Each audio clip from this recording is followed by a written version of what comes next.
Tawagin niyo na lamang po ako sa pangalang Jared. At ang ibabahagi ko sa inyo ay ang karanasan namin ng aking pamilya at mga kaibigan. Taong 1988, nakatira kami sa isa sa mga barangay sa Barbasa, Antique. Kabilang kami sa ilang pamilya na nakatira malayo sa Kabiasnan. Mula sa bundok na aming tinitirahan ay kailangan naming maglakad ng 3 oras bago makababa ng bundok. Kailangan din naming tumawid sa rumaragasang tubig, sa mabatong ilog. Gumagamit kami ng balsa na gawa sa kawayan kapag tumatawid. Meron din namang tulay na gawa sa kawayan pero kung may mga produkto kaming dala, ay kailangan naming gumamit ng balsa patawid noon. Nakagawian din ng mga tao sa lugar namin na may nakasabit na itak sa bewang kapag umalis at pumupunta kung saan. Meron akong 3 kapatid. Sila ay sina Roan, Desmond at Melvin. Ang magulang naman namin ay sina Johnny at Rosita. Meron kaming kaibigan na magkakapatid din, sina Marlon, Gilbert at Sabel. Dayo lamang sila sa lugar namin. Dati silang nakatira sa Aklan. Pero tagalugar namin ng kanilang ama na si Mang Romano. Samantalang ang ina naman na si Candelaria, yun yung taga-Aklan. Buhay pa ang aming lolo na siyang albularyo sa aming lugar ng mga panahon na ito. Tinatawag namin itong Oyong Mayo. Marami ang mga nagpapagamot kay Oyong. Kahit pa medyo mahirap ang daan papunta sa aming lugar, kaya nagtayo si Papa ng kubo sa tabi ng bahay namin para may matutuluyan ng mga nagpapagamot na kailangang manatili doon. Ayaw kasi ni Papa na pumasok ito sa mismong bahay namin. May 2 kalabaw na alaga si Oyong Mayo. Mag-asawa ang mga ito. At ang lalaking kalabaw ang madalas naming ginagamit sa pag-aararo ng bukirin. Karamihan sa kabataan sa amin ay hindi nakakapag-aral ng mga panahon na yon. Wala kasing nagtuturo sa aming lugar. Ang tanging paraan lang para makapag-aral kami ay makitira sa aming kamag-anak na nakatira sa mismong bayan. At sa aming magkakapatid, ako pa lamang ang pinayagan nila Mama at Papa na tumira sa bahay ng tiyuhin namin para makapag-aral noon. Malapit sa dalampasigan ang bahay ng tiyuhin ko at pangingisda ang tanging hanap buhay niya. Kaya't nakakasama din ako sa kanya sa pagpandaw ng kanyang lambat na nilalatag tuwing hapon. Nasa 14 anyos na ako ng mga panahon na ito. Pero nasa 3 baitang pa lamang ako sa elementarya. Hindi naman ako nahihiya dahil sa marami namang mag-aaral na pareho ko lang ng edad noon. Ang iba kong kaklase ay mas matanda pa kaysa sa akin. Umuwi lamang ako sa bahay tuwing Sabado ng umaga at babalik naman sa bayan tuwing Linggo ng hapon. Minsan naman ay sina Mama at Papa ang pumupunta sa bayan kasama ang aking mga kapatid. Nangyayari lamang yun kapag nakapag-ani ng kanyang mga pananim at kapag taniman naman ay umuwi ako ng Biyernes ng hapon para maaga pa kinabukasan ay makakatulong na ako sa paglilinis at pagtatanim ng aming kaingin. Isang araw ay dinalaw ako ni Mama. May dala itong mga bunga ng prutas na nakukuha namin kadalasan sa bundok. Tuwang-tuwa naman ako dahil mas gusto ko itong kinakain kaysa sa mga chichirenon na nabibili sa tindahan. Kinuwento ni Tatay na may hindi magandang nangyayari sa aming lugar. Na may kuno-kunong aswang na sa panahon na yon ay hindi pa nila matukoy kung sino. Kaya hinihigpitan nila ang mga kapatid kong pumunta sa kung saan-saan. Mahilig kasi ang mga itong umakyat sa mga punong kahoy sa bundok. O di kaya ay manghuli ng mga ligaw na hayop sa gubat. Na mga panahon na ito ay napakadelikado para sa kanila ang magpagala-gala sa gubat noon. Kaya mas mainam na ang mag-ingat bago pa man maging huli ang lahat. Tinanong naman ako ni Papa kung kumusta na ang aking pag-aaral. Kaya't nagpakitang gilas naman ako sa kanya sa pagbasa ng aking libro. At pinakita ko din sa kanyang resulta ng aming pagsusulit noon. Sinabi ko rin sa kanya na may pagpupulong na magaganap sa paaralan para pag-usapan ng pagtatapos ng 1 taon na pasukan kaya kailangan niya makadalo. Pumayag naman ito dahil ayon sa kanya ay may ilang araw pa bago siya muling aani ng iba naming pananim kaya pwede itong manatili hanggang Lunes. Natuwa naman ako sa sinabi ni Papa. Ito ang unang pagkakataon na dadalo siya sa pagpupulong sa paaralan at dahil linggo nung araw na yon kaya sumama kami kay Tio sa pagpandaw ng lambat.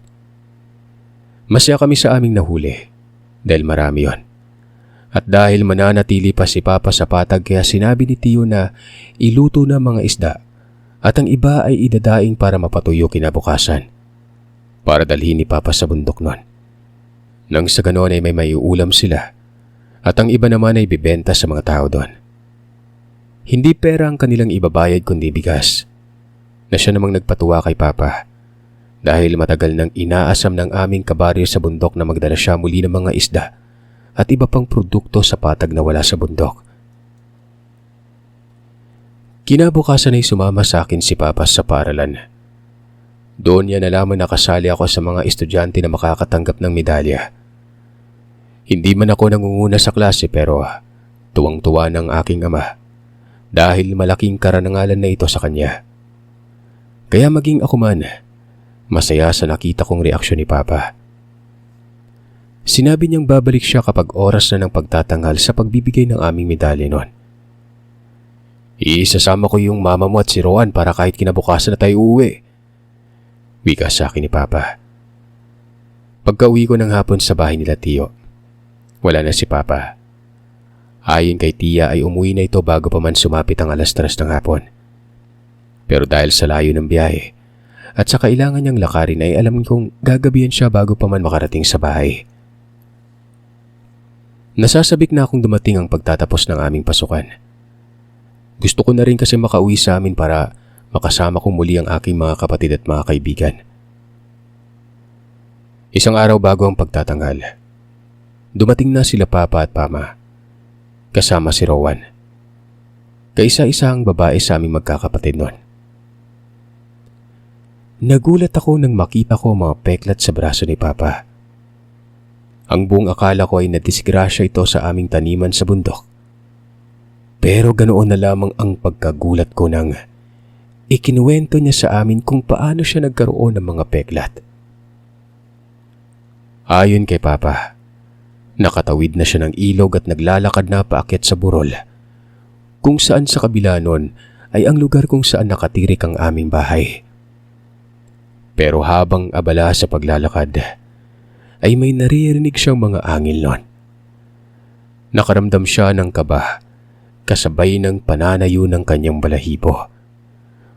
Kung kaya't inihanda na niya ang itak na nakasukbit sa tagiban na nasa kanyang bewang. Imbis na magpatuloy sa paglalakad ay huminto si Papa at hinintay na sumugod sa kanya ang nilalang. Ang langis na binigay sa kanya ni Uyong Mayo, umaapaw na at basa na ang kanyang pantalon. Ilang sandali pa ay nararamdaman na niya ang nilalang na malapit sa kanya, kaya mas lalo niyang nilakasan ang kanyang pakiramdam. Hindi nga siya nagkakamali dahil wala pang 3 minuto ay sinugod na siya ng nilalang na yon. Nasaan yung aso ito? Malaki at kulay itim na aso. Nanlaban siya sa nilalang na naging sanhi para magkaroon siya ng mga galos sa kanyang braso. Nang bumuelo sandali ang nilalang para lapain siya, ay doon na siya nagkaroon ng pagkakataon para salubungin ang pagsugod nito. Tinaga niya ang nilalang at sa talim ng kanyang itak ay tinamaan niya yun sa unang bahagi ng paa niya na naging sanhi ng pagkaputol ng paa nun. Dali-daling tumakbo ito palayo, papasok sa masukal na bahagi ng gubat. Hinayaan na lamang ito ni Papa. Dumiretso na lamang ito sa paglalakad niya pauwi nun. Mabuti na lamang at hindi nagkanda tapon ang mga dala niyang isda at ang asin na binili niya sa bayan. Ganun na rin ang gas na ginamit niya sa lampara. Ayon pa kay Papa, malalaman niya kung sino ang aswang sa lugar namin kapag may makita siyang tao na putol ang kanyang braso. Pero sa ngayon, hindi niya pa masabi kung sino. Yun nga lang, Sir Seth, merong isang kababaryo umano namin ang hindi niya nakikita nun. at malakas ang hinala niya na ito ang sinasabing aswang. Yun ay walang iba kundi si Mang Teryo. Matagal na kasi itong kuno-kunong aswang sa lugar. Pero ni isa ay wala pang may nakakitang nagpalit ng anyo ang lalaki. Kung kaya't hindi gaanong naniniwala si Papa sa mga sabi-sabi nun. Kahit paminsan ay si Uyong Mayo na ang nagsasabi na isang ang aswang si Teryo. Bakit pa? Si Mang Teryo pa ang tumambang sa sa daan? Tanong ko kay Papa. Sumagot naman ito nang hindi siya sigurado kung ito nga ang tumambang sa kanya pero malakas ang kutob niya. Hindi na lamang ako umimik pa at tinatupag ang pakikipaglaro kay Rowan. Si Mama naman at si Tia ay hindi pa dumadating mula sa bayan. May binili sila doon. Nang makauwi na sila ay ganun na lamang ang saya ko. Dahil binilhan pala ako ni Mama ng bagong damit at may sapatos. Madalang lamang silang bumibili ng aming mga damit at pa isa-isa lamang yon. Kaya wala akong pagsidlan ng tuwa noon. Kinabukasan, maaga pa kaming naglakad papunta sa eskwelahan. Pagdating namin sa eskwela, ay tama lang na nagsisimula ng programa. Kaya hinintay na lamang namin na tawagin na ang aking baitang at ang klase na aking kinabibilangan. Nang tinawag na ang aking pangalan ay hinawakan ko na ang kamay ni Papa. Ramdam ko yung panginginig ng kamay nito na para bang kinakabahan. Hindi ko alam kung bakit dahil siguro sa 3 taon kong pag-aaral, ngayon lamang nakadalo ang aking mga magulang noon. 2 beses akong umakyat sa entamblado, kaya tag-isa ng akyat sina Mama at Papa. Nakita ko kung gaano sila kasaya, kaya naisip ko na pagbubutihan ko pa ang pag-aaral noon para sa susunod ay hindi lang 2 beses sila aakyat sa entablado. Nang matapos ng programa ay umuwi na kami sa bahay nila Tia. Doon pala ay nagpaluto si Papa ng pansit para pagsaluhan namin mag-anak noon. Pakiramdam ko ay karawan ko na rin ang araw na ito. Masarap sa pakiramdam na binibida ka ng iyong ama sa kanyang mga kaibigan, Sir Seth. Kinabukasan, uuwi na kami sa bundok. Sa pagkakataong ito, maaga pa lamang ay nagmamadali na sina Mama at Papa sa pag-uwi. Ayaw na nilang tumagal pa kami dahil delikado na sa daan kapag hapon na. Kami naman ni Rowan ay handa na rin sa pag-uwi noon dahil nasasabik na rin ako makasama ang mga kapatid ko at kaibigan. Mahigit 2 buwan akong mananatili sa lugar namin kaya makakatulong ako kay Papa sa pag-aani at pagtatanim ng aming mga pananim sa kaingin. Habang patawid sa ilog, tuwang-tuwa na kami ni Rowan. Dumaan kami sa kawayan na tulay kasama si Papa. Samantalang si Mama naman ay sumakay sa balsa dahil may mga karga kaming isda noon. Asin at tuyo na siyang ibinibenta namin sa aming lugar. Mag-alas 3 na ng hapon nang makarating kami sa bahay. Ang 2 kong kapatid na sina Desmond at Melvin ay nasa bakuran naglalaro. Kasama nila ang magkakapatid na Marlon, Gilbert at Isabel. Ganoon na lamang ang saya nila na makita nila kami ni Rowan na tumatakbo pa uwi noon. Suot-suot pa noon ni Rowan ang medalya ko na iniyakan niya kay Mama sa daan. Ultimong yung mga kaibigan namin ay tuwang-tuwa din na makita kami ni Rowan. Hindi kasi sila nag-aaral, kaya't nanatili lamang sila sa aming lugar. Hapon na noon, kaya nagsiuwian ng mga kalaro nilang bata. Kailangan ng umigib ng tubig para may gagamitin si Mama sa paghuhugas at pagluluto. At dahil nakauwi naman na ako, sinamahan ko ng 2 kapatid ko. 3 kaming umigib para mabilis lang naming mapuno ang aming lagay ng tubig noon. Sa panghuling balik namin sa balon, may nakita kaming lalaki na naglalakad sa gilid ng burol, kung saan ang daan papunta sa kabilang sitio. Pero maya-maya pa, bigla na lamang naging isa itong babaeng may dalang bag na para bang kakauwi lamang galing sa kung saan. Hindi naman namin yun pinansin pa. Pangkaraniwan na kasing may dumadaan doon papunta sa kabilang sitio. Pero si Desmond, nagsabi ng, "Kuya, kumukulo yung langis na bigay sa akin ni Uyong." Ipinakita niya yung bote ng langis noon. Dahil doon ay sinabihan ko na silang bilisan na namin ang paglalakad Pinauna ko na rin sila at ako na lamang ang nagpahuli para mamatsyagan ko kung may sumusunod ba sa amin o wala nun. Nakarating naman kami ng maayos sa bahay. Sinabi na rin namin kay Papa kung ano ang nakita namin nun at ang nangyari sa langis na nasa bulsa ni Desmond. Dahil doon ay sinabi ni Papa na sa susunod ay umigib na kami habang maaga pa para maiwasan naming maengkwentro ang nilalang na maaring ikapahamak namin nun. Tumango naman kami sa sinabi ni Papa. Patunay na sumasang-ayon kami sa sinabi nito. Habang napag-uusapan namin yun ay dumating naman si Oyong Mayo. Dali-dali naman kaming lumapit sa kanya para magmano. Nanggaling pala ito sa kabilang burol dahil may ginamot itong bata na ayon sa kanya ay biktima ng isang engkanto. Maaga pa kaming kumain ng gabing yon at muli ay masaya ang aming salo-salo na mag-anak. Ilang sandali pa ay dumating ang magulang nila Sabel. May dala itong lambanog na siyang pinagsaluhan nilang inumin ni Papa at Oyong Mayo. Napag-usapan nilang tatlo ang tungkol sa nakita naming magkakapatid kanina. Kaya sinabihan kami ni Lolo na kailangan na niyang taasan ang aming dungan. Pumayag naman si Papa sa sinabi na yun ni Oyong. Kaya sinabi nito na kinabukasan niya gagawin ang kanyang ritual para mataasan ang aming dungan. At dahil sa bahay nakatira si Oyong kaya walang pangontra ang aming bahay noon. Minsan kasi may nagpapagamot sa kanya na biktima ng yanggaw. Parang kula matitim na engkanto. Hindi makakapasok ang mga ito sa aming bakuran kapag naglagay siya ng proteksyon sa bulag. Pagkatapos nila mag-inuman ay umuwi ng ama nila Isabel. Kami naman ay nag-ayos na ng higaan para makatulog na ng maaga. Kinabukasan kasi ay kailangan naming tulungan si Papa sa pag-aani ng tanim niyang mani sa kaingin.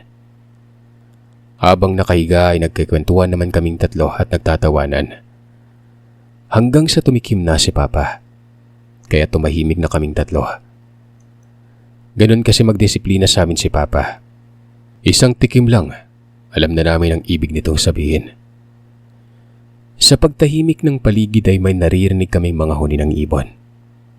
Hindi yun basta ibon lang dahil huni yun ng isang tiktik. At dahil malakas sa mga huni na yon, kaya alam namin na nasa malayo itong lugar.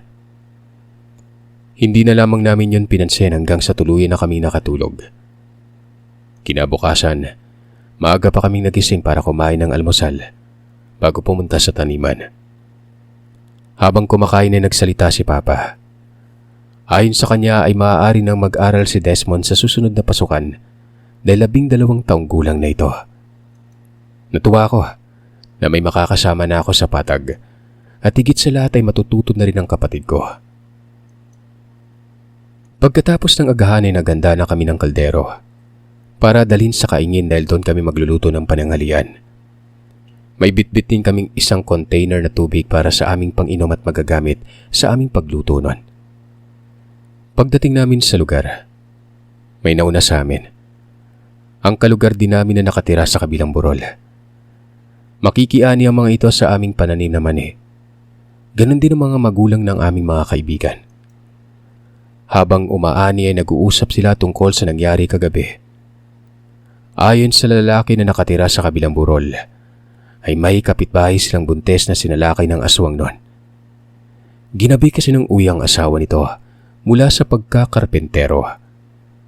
Ginamit ang oportunidad na yon ng aswang para masalakay ang buntis nun. Mabuti na lang at matapang ang panganay nitong anak na noon ay kaedad ko lang. Nilabanan nito ang nilalang at ayon sa bata ay nasugatan niya ang nilalang sa paa.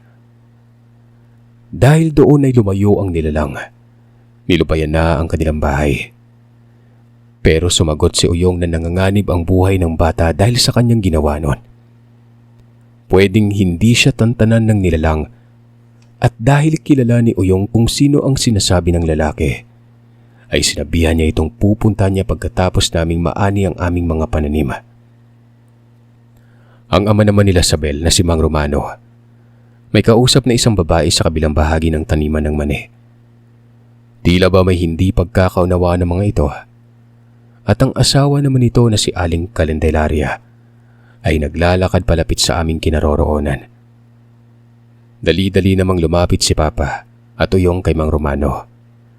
Dahil may ugali din akong pagkatsismoso, lumapit din ako sa kanila. At doon, nakita ko na ang babaeng kausap ni Mang Romano ay ang babae na nakita naming naglalakad sa ibaba na bahagi ng burol papunta sa kabilang sitio. Nang papalapit na sina Uyong at Papa, dali-daling umalis yung babae. Sinubukan pa itong batuhin ni Uyong ng buhay na salita. Nakita namin ang bahagya nitong pagkawala sa balanse ng paglalakad. Gumewang-gewang ito sa kanyang nilalakaran. Pero mas binilisan pa nito ang kanyang paglalakad na kung tititigan mong mabuti ay para bang hindi na ito nakaapak sa lupa. Mabilis itong sumuot sa mga maisan na siyang pag-aari pa rin namin. Pero malayo na yun sa lugar kung saan kami umaani ng mani. Umiling-iling na lamang si Uyong. Nadatnan naman naming hindi maiguhit ang mukha ni Mang Romano. Kaya tinanong ito ni Papa kung anong nangyari. Nakita kong kausap niya si Candelaria at nakita ko yung namumulang mga mata niya habang naglalaway. Yung asawa ko tulala eh. Hindi nakikita yung reaksyon ng babae. Dahil sa sinabi nito ay tinanong ito ni Uyong kung buntis ba si Aling Candelaria. Saglit na napaisip naman si Mang Romano bago sumagot ng sinabi nito sa akin nung nakarang gabi na 2 buwan nang hindi dumadating yung buwan ng dalaw niya. Alam ng aswang kung buntis ang isang babae o hindi. Malamang buntis ang asawa mo kaya pinagkadiskitahan. Natigilan si Mang Romano sa sinabi na yun ni Uyong. Dahil kung buntis nga ang kanyang asawa, madadagdagan na naman ang kanilang anak nun. Kagad na kinuha ni Uyong ang maliit na bote na nasa kanyang bulsa. Ibinigay kay Mang Romano at sinabi niya ditong kailangan niyang haplusan ng langis ang tiyan, sentido at batok ni Aling Candelaria. Dahil ang langis ang magsisilbing proteksyon ng ginang laban sa mga nilalang na may masamang balak sa kanya at sa kanyang ipinagbubuntis. Kinuha naman yun ni Mang Romano at kagad na nagpasalamat. Muli naman kaming bumalik nila Papa sa lugar kung saan kami nakatoka kanina. Hindi naman na muling bumalik pang babae sa taniman ng maninon. Pagkatapos naming magpananghalian, pinauwi na kami ni Papa para makapag-igib na kami ng tubig habang maaga pa. Ayaw niyang nag-iigib pa kami ng tubig sa hapon. Sumama naman sa amin si Aling Candelaria at si Mama. Silang mga lalaki at matatanda na lamang ang natira sa manihan nun. Maayos naman kaming nakarating sa bahay. Nagpahinga lang saglit bago umigib ng tubig. Kasama naman namin ang magkapatid na Marlon at Gilbert. At dahil 3 kami magkakapatid na umiigib kaya mas nauna kaming natapos kesa sa kanilang 2. Kaya hindi na kami nakabalik sa balon. Maya-maya ay dumating na sila Papa. Nagtatakip silim na nang marinig namin na tinatawag ni Aling Candelaria ang magkakapatid nun.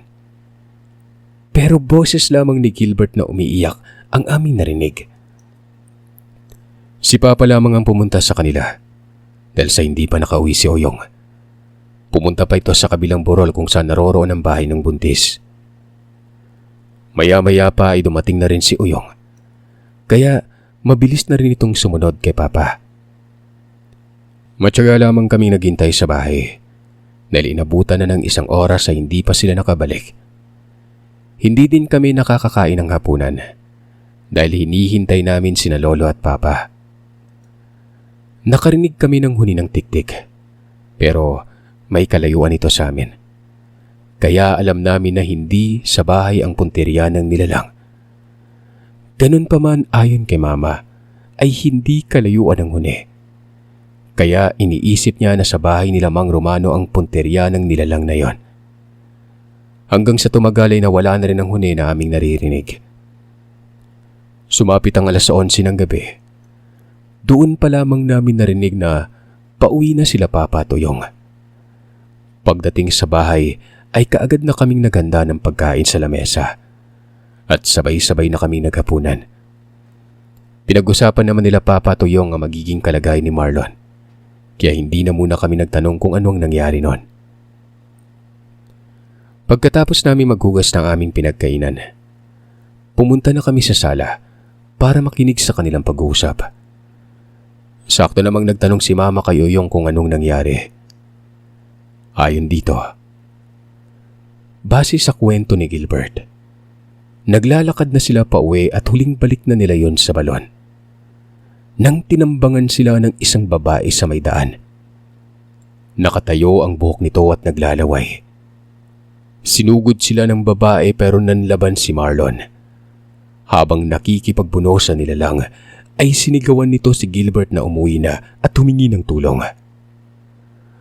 Kaya umuwi si Gilbert na sumisigaw habang umiiyak nun. Pagdating naman ni Papa sa bahay na mag-anak, dali-dali silang nagtanong kung ano ang nangyari. Sinabi naman ni Aling Candelaria ang nangyari kaya kaagad niyang sinundan si Mang Romano para hanapin si Marlon.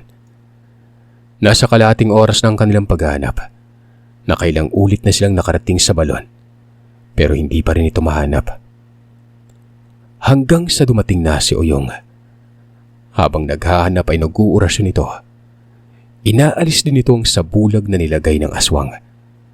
Kaya nakikita na nila ang mga bakas kung saan ito dinadala. Hanggang sa makarating sila sa ilog at sa parting bangin na bahagi ng ilog, kung saan mataas ang mga kugon na nasa gilid na bahagi ng ilog na yon. Doon ay nahanap ni Uyong ang bakas ng naiwan na nilalang. Kaagad nilang nilapitan ang parte na yon ng ilog at doon nila nakita si Marlon nanghihina. Mabilis itong inialis ni Mang Romano sa kanyang kinalalagyan. Kaagad na hinipan ni Uyong ng orasyon sa noo para bumalik ang diwa ni Marlon.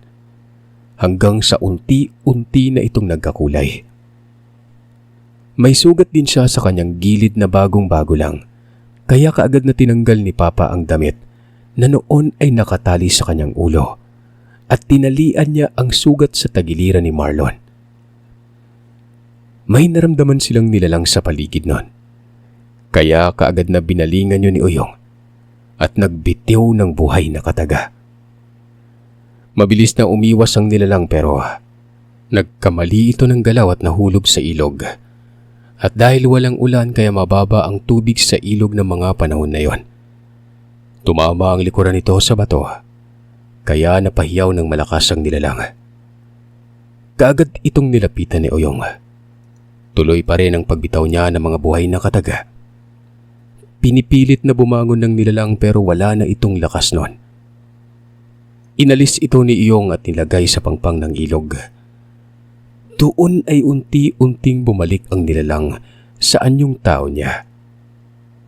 At ang babaeng yon ay ang babaeng nakaengkwentro ni Mang Romano sa taniman ng mani. Sa galit ni Mang Romano ay nilapitan niya ang babae at kaagad na pinutulan ng mga paa. Gusto itong patayin ni Mang Romano, pero pinigilan ito ni Uyong. Gusto niyang malaman kung saan nakatira ang babae, kaya't sinabihan niya itong bubuhayin niyang babae sa isang kondisyon. Sasabihin ito kung taga saan siya at kung paano siya napadpad sa lugar namin. Dahil sa desperadong makaligtas at makauwi ng bahay ang babae, sinabi nito na asawa siya ni Teryo.